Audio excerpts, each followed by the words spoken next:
Alright mga kuya, no? Nandito tayo ngayon sa may Binondo area at kung saan palapit na tayo sa may Tondo area. And ito yung pinaka-rotunda o pinaka-circle ng Binondo area.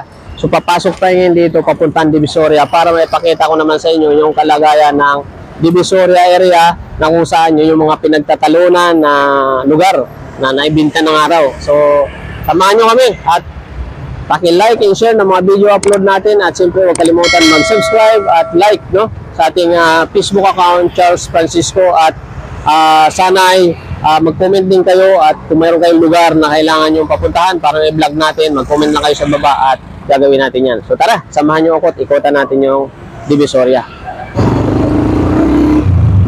Alright, so yan mga kuya, mga bero, mga manilinyo. Ayan, nandito na tayo sa Divisoria na kung saan ito na yung mga pinagtatalunan ng karamihan yung Divisoria area na to.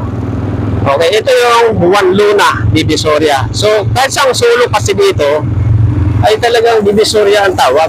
Pero, kilala lang siya sa Divisoria, pero marami siyang lugar. So, katulad dito, Juan Luna. Pag sinabi mo saan sa Divisoria, Juan Luna. So, ito yun. Itong lugar na to.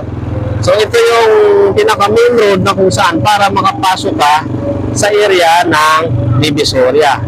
Ito yung Juan Luna. So sa ngayon, kikita yung napakalapad ng kalsada din ito, ng Juan Luna na ito. Malawak din. So, pero pag oras ng pamilihan, puro tindahan po yun, yung gilid-gilid na yan. Lalo na yung hindi pa naging mayor si Isko. Sobrang traffic dahil nga puro tindahan yung mga gilid-gilid. Pero ngayon, medyo napaluwag na nga dahil yung mga tindahan nawala na sa mga gilid-gilid.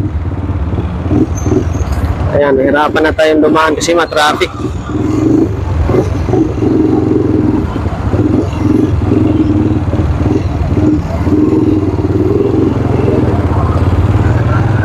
Alright, ayan. So, ang dulo naman ito is Recto Avenue. So, tatagos pa rin siya ng Recto.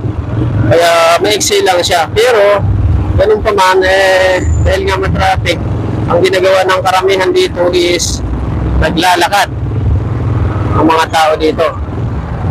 At para lang maipakita ko sa inyo yung Divisoria, dadaanan mismo natin yung Divisoria Mall para makita niyo kung anong kalagayan. Kaya doon tayo dadaan sa Divisoria Mall. Yun, yung Juan Luna na ito, mga bihero, is as is na ito ngayon, hindi na ganong kasikip dahil nung araw talagang masikip ito dahil maraming nagtitinda sa mga gilid-gilid. So ngayon dito tayo dadaan sa may Tabura or parte ng Ilaya para mapakita natin sa inyo yung mismong mall ng Divisoria. So titingnan natin kasi nga kung matraffic, hirapan tayong lumusot. So ayan matraffic nga. So siguro dito na lang tayo, baybayin natin itong Juan Luna na to. O ayan so ultimo yung mga, ayan, kung Juan Luna maluwag talaga So dito tayo, pasok tayo rito para napakita ko sa inyo yung kalagayan ng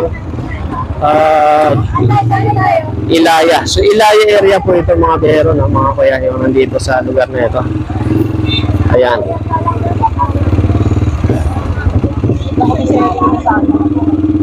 So yan, kung makikita natin talagang masikip na naman siya, tao is siksikan na rin, although ngayon ay araw ng Sabado, pero hindi kasi ganito to nung panahon ng mga si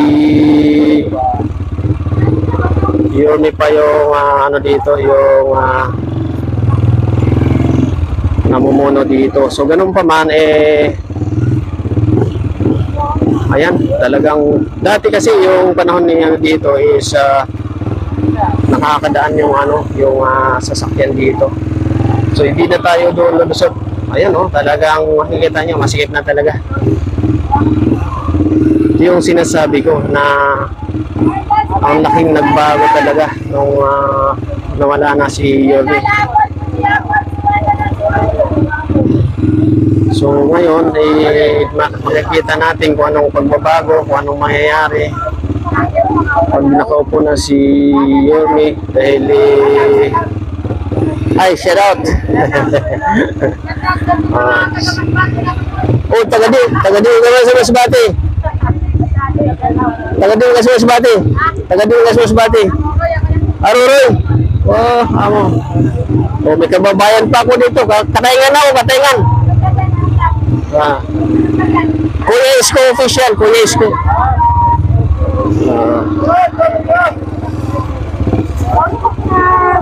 Oh, ayan, di na tayo makadaan, oh. Masikip na. May kariton pa dito. Sa gitna pa yung kariton.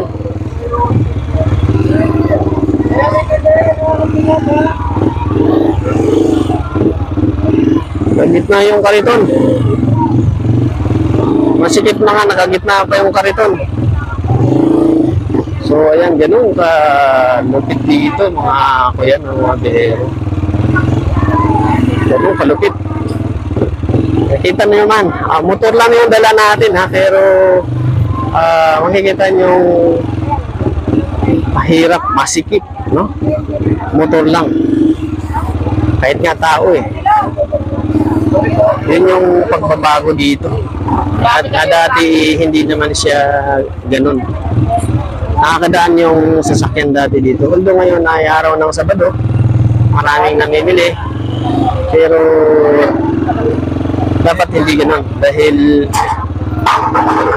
may sasakyan na para sa may daan na para sa sasakyan, may daan na para sa tao. Ang problema wala na talaga.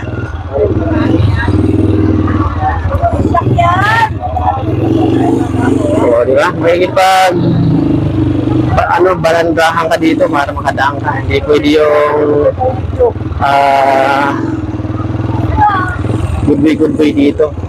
So ito yung Divisoria, no, mga kuya. Yan yung Divisoria. Yan, yung pinagtatalunan dito. Yan, Divisoria area na yan. Yan. Yung ilalim niyan, yan yung tindahan ng mga karne. Yan yung mga karne. One way yung pag-ganyan mo kaya? Pag-ganon doon, one way? Pag-ganon, one way? Eh, ganon, hindi. Okay.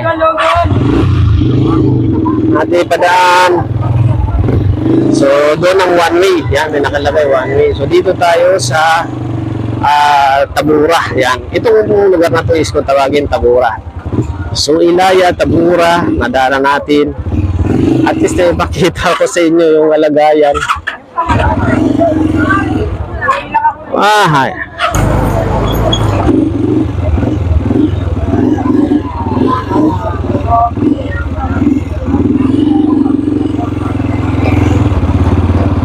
So yan, no, at least napakita ko sa inyo kahit na medyo naganda-hirap-hirap na kami dito dahil nag-overheat yung aking motorsiklo. Mamamatay siya.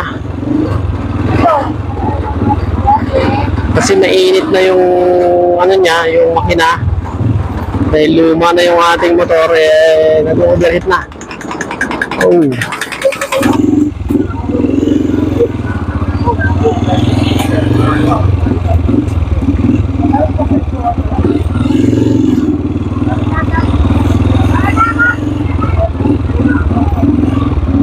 Alright, so ayan no, palabas na tayo dito sa may Tabura. Talagang masikip na siya. Dati talagang nakakadaan dito yung sasakyan eh. Yan, at least napakita ko sa inyo yung actual dito sa may Tabura area kung ano kalagayan. Dito mismo sa may Divisoria. So yan, kaya sasabi nyo na talagang legit no, yung ating vlog. Totoo, na hirap-hirap na tayo dito, ginagawa pa rin natin para may pakita sa inyo yung situation or kalagayan ng Divisoria area. Dito tayo mo.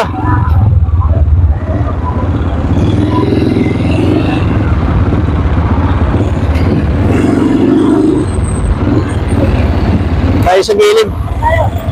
Diyan sa gilid. Dito.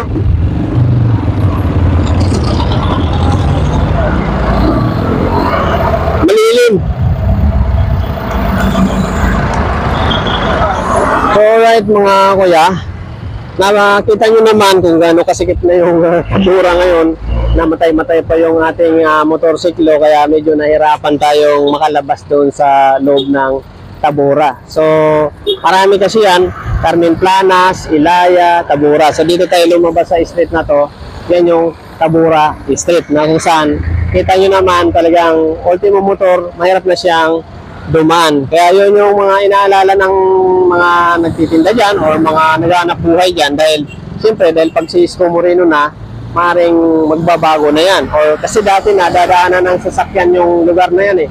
So, ngayon, ultimo motor, nakita nyo naman talagang pahirap pa na siya. Kaya, paki-like and share ng mga video natin para mapanood at may share natin sa iba nating mga kababayan yung situation dito sa may Tabora Street, dito sa may Binondo, Manila. Actually, sakop pa ito ng Binondo, Manila dahil yung Tondo area is sa kabilang side naman. So, nandito tayo ngayon sa kabaan ng Recto Avenue. At sa mga susunod naman, yun ang ating mga susunod na iba-vlog itong kabaan ng Recto Avenue dahil hanggang dulo yan, hanggang dulo naman ito ng Ligarda. So muli, Kuya Isko Official and Guwapong Biyahero TV at ang ating Facebook account, Charles Francisco. Please like and share at huwag kalimutan subscribe ng ating YouTube channel. So sa mga gusto magpa-vlog ng lugar dito sa Maynila, please mag-comment kayo sa comment section para sa mga next vlog, next upload is i-vlog natin yung mga gusto ninyong lugar. So yan, Kuya Isko Official muli, ang vlogger ng Maynila. Mabuhay po Maynila at shout out sa lahat natin viewers. Thank you very much po. Mabuhay. Bye-bye. Charles Francisco, laging tatandaan, hindi ka iiwanan. Mga ka-financial pala.